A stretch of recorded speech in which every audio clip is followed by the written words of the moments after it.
What's going on, ladies and gentlemen? Welcome back. Here we are at game number 4 between Hasu and DIMAGA. It has been a fantastic series. I've had a great time commentating it so far. Hopefully you guys have enjoyed it. Just been very, very interesting. DIMAGA is now up 2-1, winning the first game, losing the second, but also winning game number 3 that we did just watch. So again, here we are at game number 4. This time we are here on Metalopolis. We do have Hasu spawning here in the 9 o'clock position as our red Protoss player, and then right over here in the 3 o'clock is DIMAGA as the blue ZerG player. So yes, very interesting series. Last game, DIMAGA very wisely going into a quick third expansion after spotting the Forge Fast expand from Hasu. And then the great thing that DIMAGA was able to do is he pushed out with a Speedling Roach build, getting some Infestors in the mix as well, just before there were too many Colossus on the board. Pushing out at around, I believe, 13 to 14 minutes was when DIMAGA pushed out against Hasu, and that was just before Hasu started to work up his Colossus numbers, and that was perfect timing for DIMAGA, also making sure that he tried to avoid as much damage as possible from those force field walls that Hasu was laying down, just pulling back whenever the force fields went down, letting those sentries eventually run out of energy, and then finally forcing that engagement at the natural expansion. So great game so far between these two, and again, here we are at game number 4, this time on Metalopolis. DIMAGA, realizing that he will likely be scouted out early, decided to just go with Pool first, starting off on one base. And again, as we can see, Hasu has, in fact, scouted it out, moving straight on in. He knows precisely what's going on. Now, did he actually scout the extractor? That's what, yeah, okay, there we go. So he did spot the extractor.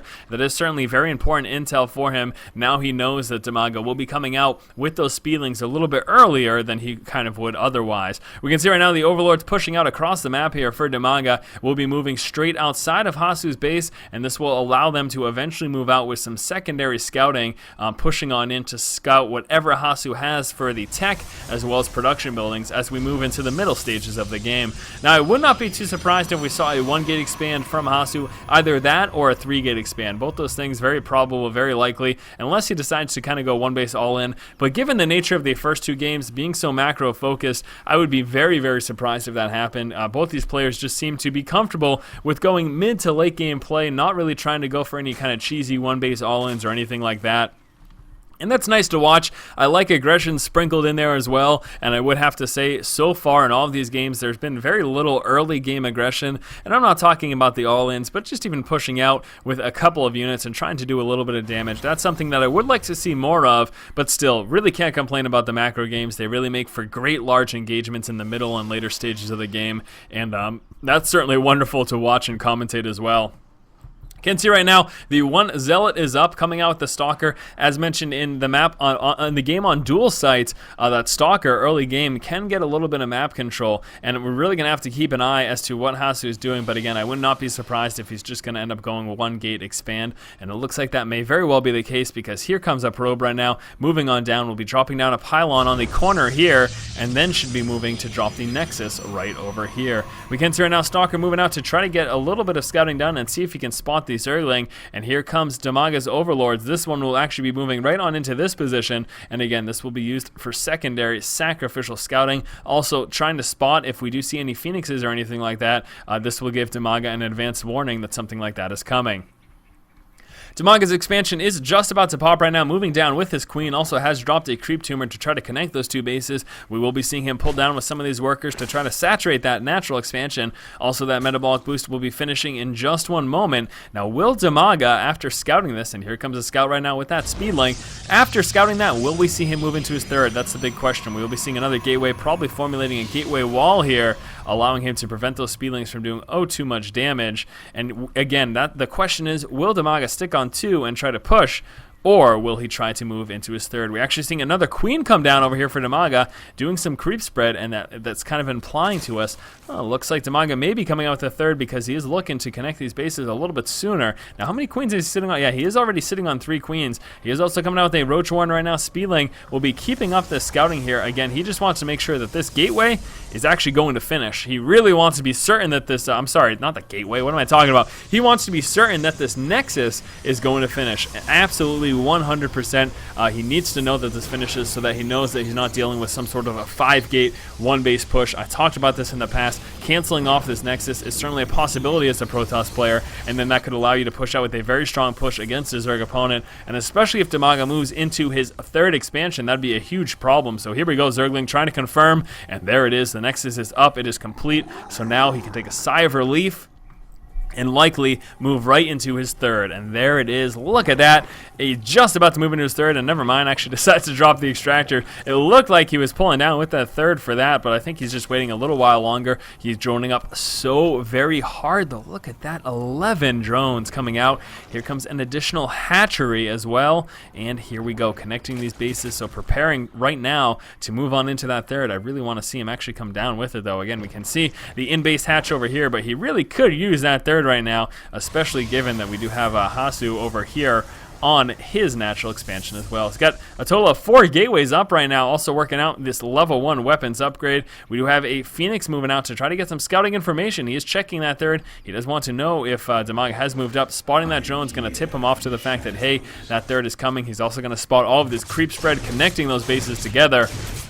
So again, pretty clear information here right now for Hasu. He knows, okay, here comes that 3rd, and actually a very unfortunate situation for DIMAGA because Hasu was able to scout that Roach Warren, the fact that the layer was finished, and he saw that in-base hatch there. So lots and lots of scouting information by Hasu, and that just goes to show you how effective hallucination can be early on. I mean, getting that scout there with the hallucinated Phoenix as opposed to having to go straight up for the robo and try to use an observer, this is a really great method of scouting, and it's so quick too. It's so much quicker than that observer. You can scout the map much earlier and get a lot more vision. And here comes the sacrificial, actually no, never mind, this is an overseer scout, so he does not have to sacrifice this. He can actually stay out of the fire, and he's just checking the production buildings and the tech and everything like that. Got a little contingent here moving out for Hasu. I'm not sure how much damage he intends to do, and actually, whoa, unbelievable. DIMAGA, very quick 4th, and that is unreal given the fact that he also has an in-base hatch over here, being very greedy in all honesty in terms of the number of hatches he's getting early on, and this could certainly be a mistake, but you know what, Hasu hasn't been showing any strong 2-base pushes so far in this series. So maybe he's just not concerned about that, and it looks like, yes, Hasu again keeping up the macro focus that has been just constant in this series. It appears like he is preparing to move on into that 3rd expansion, and there we go. Hasu right now getting ready to move right into the 3rd. Now he still has not scouted out these expansions over here, the 4th and the 3rd expansion for DIMAGA. He expects the 3rd, but he definitely has not scouted out that 4th, so hopefully one of those Phoenixes do move down to actually check that out. Another Phoenix scout moving over here. We also have the observer scout moving down. We'll be actually following those roaches, just wants to make sure they're not doing anything too fancy. And again, as we can see back over here, Hasu right now moving right on into his 3rd expansion. Robotics Bay just finishing right now. Here comes the armor level 1 upgrade working its way on through. Does not have any weapons upgrade finished actually, or does he? Let me check a look. I really thought that he had that going through for him. There we go. He does have the weapons level 1 upgrade. Okay, I thought so. I just wanted to make 100% certain. I was like, did he cancel it? What is going on? So DIMAGA's 4th expansion just hatching right now. He will be able to get that saturated, doing what he can to spread some creep. Also moving up with that scouting Zergling, seeing that wall off plus all those forces, tips DIMAGA off to the fact that 3rd expansion is up right over there. We also have DIMAGA with control of the center of the map. Not only the creep spread, we're also grabbing the Xel'Naga tower over here. And what is the transition going to be right now? We can see actually getting those groove spines. So we're going to be having some Hydras coming to play. There is the Hydra Den. I did not even see that. Also, the Spire is up, and he's working his way up to some more upgrades for that, and dropping the infestation pit. Very cool. So again, very macro heavy focus from both players here, and you know what, it's good, it's great, it's grand. More aggression would be fantastic as well, but obviously that's not something we're seeing. There's the Phoenix scout right now scouting out this 4th expansion, and this may in all honesty tempt Hasu to push out against it. We've got a couple roaches moving on down here, not entirely certain what for. Here comes a push, or no, actually just working with those creep tumors. We're going to be seeing Hasu again just tried to deny the vision, and here comes another Phoenix scout moving on down, and Hasu is just continuing up this small little push across the center of the map. Now the great thing for Hasu is that force fields on Metalopolis incredibly strong against Zerg. Very hard for Zerg players to put up with heavy force field walls, and this is allowing Hasu to comfortably push out to take out these creep tumors, because even if DIMAGA pushes against him, he could just lay down a force field wall at any one of these relatively small choke points, and then retreat with his forces, and he would be all set. Here comes another Colossus. We're seeing the bulk of DIMAGA's army move on down to try to prepare to engage this, but again, I expect Hasu to just push on back, and there he goes. He is not going to let this engagement take place until he is ready for it. He just wanted to kill off some creep tumors. Taking a look at the upgrades, 1-1 right now here for DIMAGA, working up to 2-2. Again, the level 1 air upgrades coming on through. We've got that hive tech coming out as well for DIMAGA, so we'll be eventually working up to broodlords. A couple of roaches, nice scouting information here, moving straight on up and just checking that third, making sure it's up here. He also wants to see, hey, is there any hidden tech back here? All sorts of possibilities. Dark Shrine might be coming out, Templar Archives, all sorts of things. Sometimes you'll see Protoss players actually put that in that natural and the third instead of the main base, and that is why he just wanted to check back there. And again, behind the mineral line, also a very popular place to put that tech. So, all right. So right now, again, Hasu up on 3 bases. We'll just be working up to kind of a 200 army. Very strong, aggressive push will be coming once he actually gets into that position. I suppose it's not that aggressive because it's happening quite late in the game, but a very strong push nonetheless is what Hasu is working his way up towards. And actually, as I mentioned prior, feeling comfortable with the force field action from those sentries, he is actually going to be pushing right now. Now, we've got that blink research coming through. It is not going to be up yet, not allowing those blink stalkers to push up until that finishes. Actually, might be seeing those Colossus move down to engage, though. And here we go, doing some more sniping of these creep tumors, trying to deny the vision. He's probably also spotting the fact that that hatchery is up right now. And these roaches moving on down, trying to engage right now. Gonna have to deal with some force field walls. That's gonna force them to push back. And here are those corruptors preparing to engage. Roaches and hydras on the high ground. They need to be very careful, though. This is not an optimal position for them, especially since Hasu can lay down force fields and just pull on back. And DIMAGA needs to be very careful. He's just trying to protect this expansion against these forces. And look at this, Hasu coming out over here with a, oh my gosh, expansion number 4 and 5 here for Hasu. He's just trying to put himself in a very strong economic position while he kind of has DIMAGA on the ropes. The blink research has finished, and I think we're going to see it come into play sometime very soon. And there it is, blink stalkers moving up into the main, and this is a problem right now for DIMAGA. We can see his forces moving back to try to assist with this, but these blink stalkers will just be blinking down and sniping down the Hydra Den. They're just going to be blinking down as soon as those forces push back. He got that critical snipe there of the Hydra Den. Blink stalkers moving down, a couple of them getting caught on the high ground, so there's some free kills there for DIMAGA. Corruptors moving forward, sniping down one Colossus. Very nice there by DIMAGA. That's that kind of small victory that he absolutely positively needed, because right now he's actually kind of looking to be on the ropes. We take a look at the units lost tab. DIMAGA overall behind. In fact, he's lost twice as much almost as Hasu has, and that's a major problem. And look at this. This is just going to be constant aggression here from Hasu, blinking up to the high ground again. Corruptors moving forward. Unfortunately, they're not going to do anything against those stalkers. Here come the Roach and Hydras finally, and now that that blink research has finished, it's going to allow him to pull on deck. And oh no, those Colossus getting caught out of position. One's going to get sniped there, and actually no, managing to barely sneak away. Finally, Corruptors turn around to deal with that, and we're going to be seeing Hasu pull back right now, realizing he's got the advantage there on the low ground, while DIMAGA's got all of his forces stuck in the main.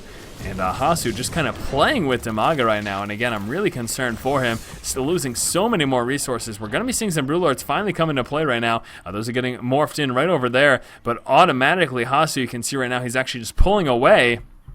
And we may see him move down to engage these expansions on the other side of the map. And that's exactly what's happening. And the problem right now for DIMAGA is it is going to take those Broodlords so long to push down and respond to this that Hasu has got a tremendous opportunity to do lots of damage. So here we go. Blink Stalkers moving up into this expo, and they will be doing a ton of damage. We're going to be seeing those Roaches and Hydras push on down to try to respond. But there you go. Taking advantage of the mobility of those Blink Stalkers, sniping the expo, and then just pulling back once things get dangerous. We've got those Broodlords getting ready to move across the map. Do we have any infestors in play? That's a big question for me right now. We've got a total of 4, and those infestors are going to be crucial because we need fungal growths against those blink stalkers to try to protect those Broodlords. We got some Roaches coming down with the Hydras. Here come those infestors. Should be seeing some fungal growths going down right on the stalkers, but the stalkers are already right under the Broodlords. There is just one Broodlord left. Roaches and Hydras and Speedlings trying to do what they can, but I'm not sure he's got enough damage. We've got no reinforcements coming out right now. We've got a few more units that should be streaming in, but this is a problem right now for DIMAGA. DIMAGA losing another Broodlord, in danger of losing those infestors, finally able to push back with those. DIMAGA's in a very, very tough position. We can see still tremendously behind in terms of resources lost, and Hasu's economy is looking very, very strong right now. You can see he is ahead in terms of minerals. The fact that he has gotten these expansions up unhindered, all the meanwhile, while he's been doing this harassment, is absolutely huge for him. And there goes the Greater Spire, so no more Brewlords, even though we've got 9 Corruptors coming into play, and Hasu is inside of DIMAGA's main. We're not seeing DIMAGA move out with any sort of counter aggression, trying to push up with some forces. Those Infestors gonna get roasted, and Hasu is just going to town here on DIMAGA, and it is really only a matter of time, because you know what? Hasu is not taking any kind of counter damage at all. We haven't seen DIMAGA be able to respond. He's been too busy and too focused on this aggression, and the force field wall off, keeping Hasu nice and protected inside of DIMAGA's main and preventing DIMAGA from moving down with his units to actually be able to protect his main base. This is going to allow Hasu to snipe down all of this important tech. We're going to be seeing a few of the forces move up here against those Stalkers. Nice fungal growth, helping quite a bit. We're going to see those Corruptors also push down, trying to snipe out those Colossus, but not able to move up fully.